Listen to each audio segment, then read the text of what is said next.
Baroness Amos is in Syria, trying to tackle the ever-worsening refugee crisis. Later today, the French foreign minister will head to the region for talks with Syria's neighbours. Nabila Ramdani is a journalist who specialises in the Arab world and joins us now. Welcome to Newsday, Nabila. The French mission in the region is just the latest in a line of diplomatic initiatives. Is there any hope of achieving anything concrete? In a sense, what's the point of this?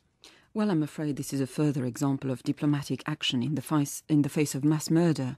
And it's important, of course, that the world shows it cares about what's happening in Syria, but this is not nearly enough.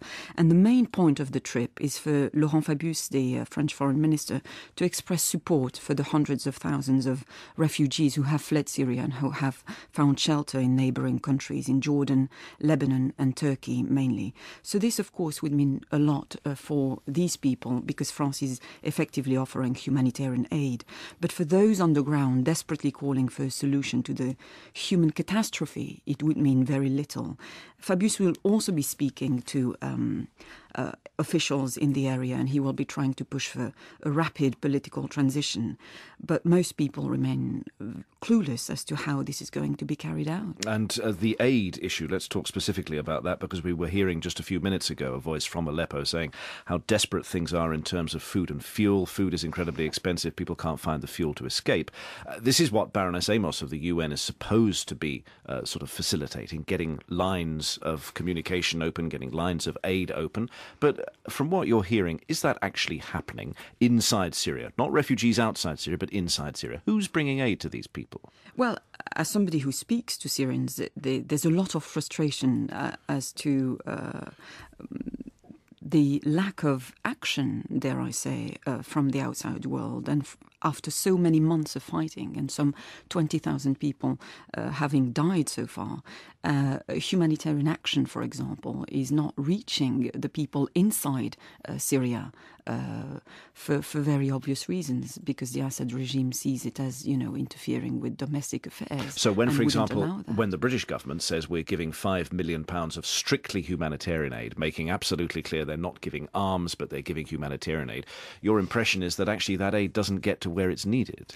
It reaches refugees who have already left Syria, but for those stuck within Syria, there's very little of that aid going in. How important do you think it'll be for Monsieur Fabius to deal with the issue of, for example, we've seen Leon Panetta, Martin Dempsey, American sort of top security people saying that Iran is now so involved that it is training a Syrian militia to fight on behalf of the government. On the other hand, we have reports of Saudi arms, of CIA training. This situation is now so messy that it's almost unreadable, isn't it? Well, absolutely. There's a very strong feeling that it is an escalating civil war because officially the international community is trying to put an end to the bloodshed, but and trying to find a political and indeed a diplomatic solution. But covertly, we're also seeing Gulf countries pushing for their own political agenda, trying to overthrow a Shia-dominated government in Syria. And they are offering all sorts of help, financial help. And covertly, what have you heard that France is doing? Monsieur Fabius is doing a bit of public diplomacy, but obviously they're doing things behind the scenes as well. Indeed, and that involves intelligence, mainly gathering intelligence. And it is no coincidence that the top military ranks of Bashar al-Assad have been hit so dramatically in the Damascus bombing, effectively decapitating the top generals within his army a few days ago. And it's all, that's mainly what the French are doing. So you see the fingers of Western intelligence, French intelligence in that sort of action, that sort of spectacular? Very much so. And we've heard recently Obama saying that the CIA, for example, was committed to help the Free Syrian Army.